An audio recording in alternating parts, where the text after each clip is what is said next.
Look, I get that this is kind of a heretical position to take, considering that the Critical Drinker has declared how we're supposed to feel about the Rings of Power. But this second season hasn't been all that bad. I mean, it has its flaws, but what doesn't? I mean, Star Trek, the original series, had its bad episodes. Shakespeare had bad plays. There's bad episodes of Stargate SG-1. I mean, like, everything is imperfect. It's part of the nature of reality.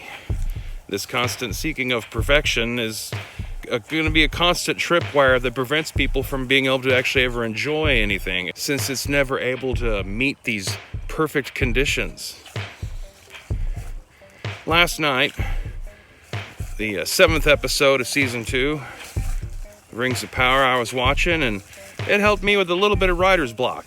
I'm trying to wrap up Revenge of the Lesbian Illuminati, the role-playing game, and it kind of got stuck to a point where I was going to try to explain the motivations and plans for the character Anubis within the setting. Anubis as a 4,000-year-old necromancer, which was kind of a thing to mull over, because, like, what the hell are the motivations of a 4,000-year-old necromancer?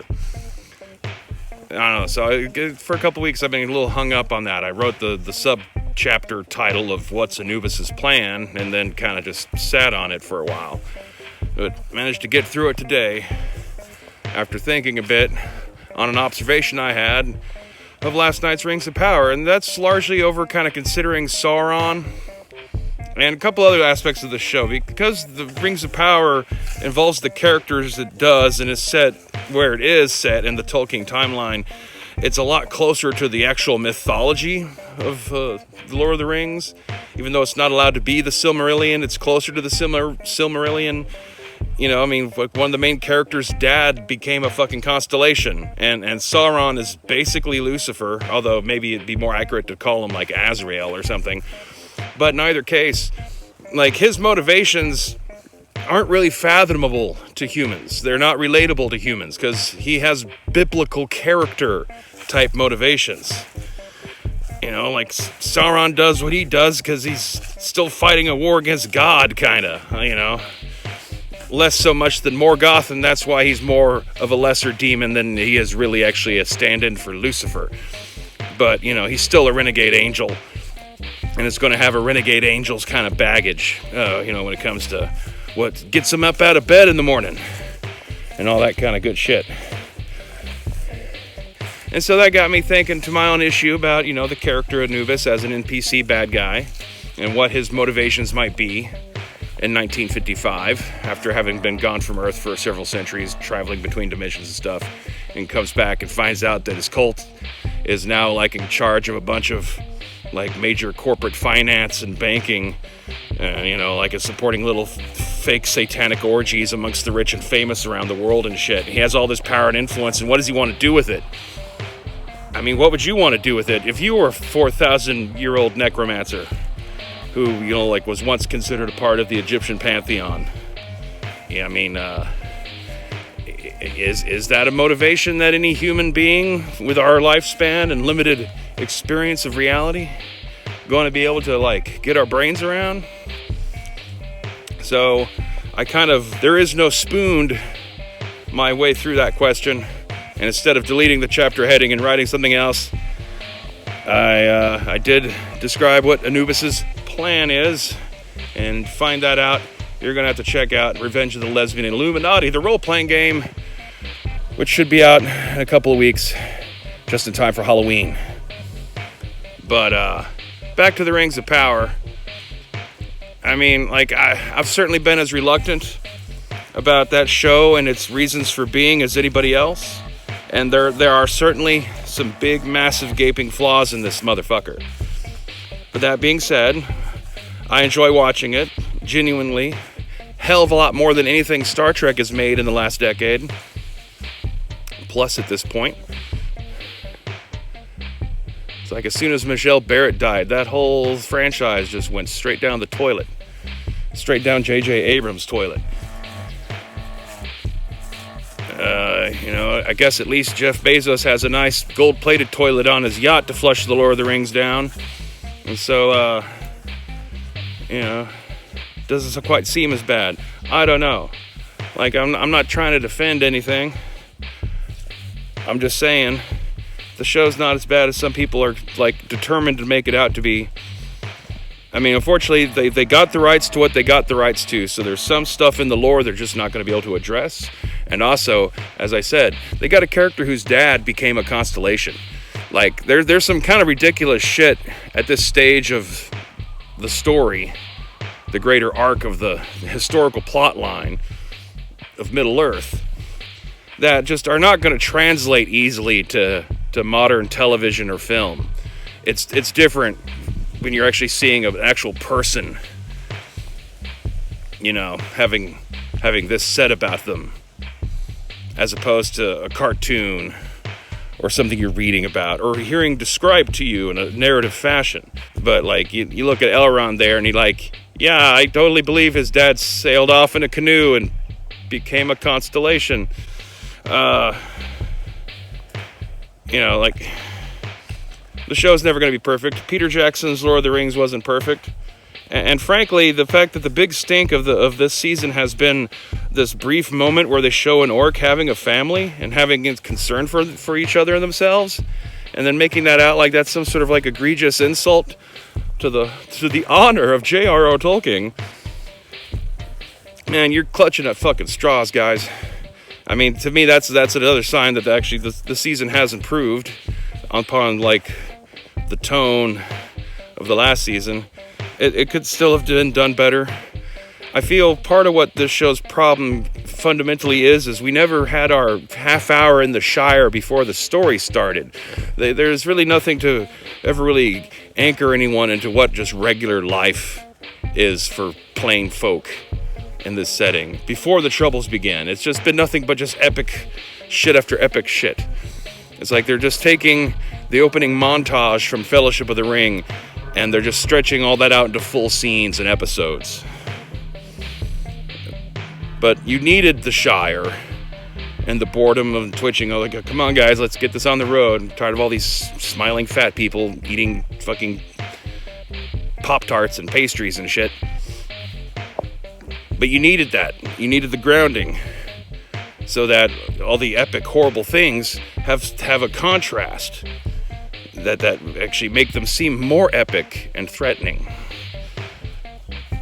Instead, it's just, this is a pool that's always been full of piranhas, so who cares if there's a shark amongst them? I don't know. Run with your own analogies if you want. I'm just saying, Rings of Power has improved, and improvement should be encouraged. You shouldn't just continue to claw at trying to drag these things down because you have some sort of weird vendetta for no reason.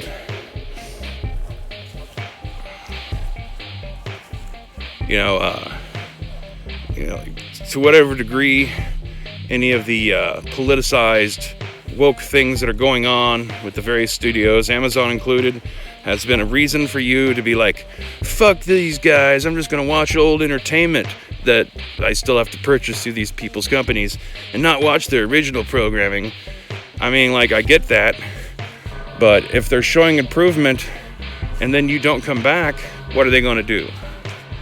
You know, like, they're because no one wants to get fired for admitting to the fact that they've been like making gigantic marketing mistakes for a decade. They have to very carefully walk this back in terms of like the entertainment industry to get things back to where like the actual consumer audience wants their products to be, as opposed to like, oh, we're going to use marketing to change how people think and regard the universe. It's like they misunderstood the power that marketing has to manipulate people. It's like, yeah, it can manipulate people by toying with the shit that's already there. You know, you're just nudging people's natural inclinations. You're not trying to radically change their natural inclinations. People just need a nudge to drink Coca-Cola. They don't need to be convinced that like biology is upside down to do so, if you get what I mean. But they've like staked their reputations on this shit. And you know, what are you gonna do? They gotta slowly turn the ship. They can't pivot back and like admit they fucked up and it's just gonna be fucking tits and beer for the rest of the time. It's like they cast who they cast. Galadriel's never going to be popping massive cleavage anyway, so there's no point in trying or asking for it. Just let the show be what it is and be as good as it's going to get. At least it's a sign that some of these companies know that they fucked up, though, and they're not like tripling and doubling down like folks at Hasbro are with D&D. There's a spectrum that nerds seem to have of the various kinds of entertainment. And on the far end, you have the video game nerds who are like destroying whole companies right now for showing even the slightest connections to companies like Sweet Baby Inc. and shit like that. And on the far end of the spectrum, you have tabletop role-playing games, which are still like chasing Twitter and Tumblr people who are like, those weren't your big money spenders, guys. And all that shit with the OGL like turned off this generation that's rather, anti-corporatist and anti-capitalist by making ourselves look like a bunch of greedy fucking capitalists. So, from what I've heard, their sales aren't as good as they might like people to make them out to be. We'll just see what happens with their old stock portfolios in the months to come. I'm sure someone out there will make a video talking about how D&D is over because of it or some shit like that. But the entertainment industry in terms of film and television is kind of in the middle of those two extremes. It's going to take a while for tabletop role-playing games to ever fucking turn around because they've welcomed in a bunch of people who might be playing role-playing games for slightly the wrong reasons. I don't know, who am I to judge? There's a lot of different reasons to play games already. So, everyone be themselves and all that kind of groovy shit. But this was never supposed to be a popular hobby. And a lot of older people of my age and slightly younger, your millennials, your Gen Xers, have really sold themselves out and made themselves look like some real fucking assholes, fucking putting on their polo shirts and hopping in front of a camera to fucking make stupid tips videos every day on the hopes of having like some sort of inside access. Cool points. The lure of being an older middle-aged guy and having kids think you're cool because you're into this hobby that they think is cool because they watched fucking Critical Role. Yeah. That was some mighty bait, and it's kind of ruined this hobby for a while, but things will shake out. I mean, it's not the first time the hobby's crashed, and it muddled through. Thankfully there's other things to play besides D&D, including Total Party Skills, of course. Be sure to check out links below, and keep your eye out for Revenge of the Lesbian Illuminati, the role-playing game coming soon this Halloween. So yeah, nerds bad, Rings of Power good, and other things that you wanted to hear when you clicked on this video. And until next time, stay waspinated.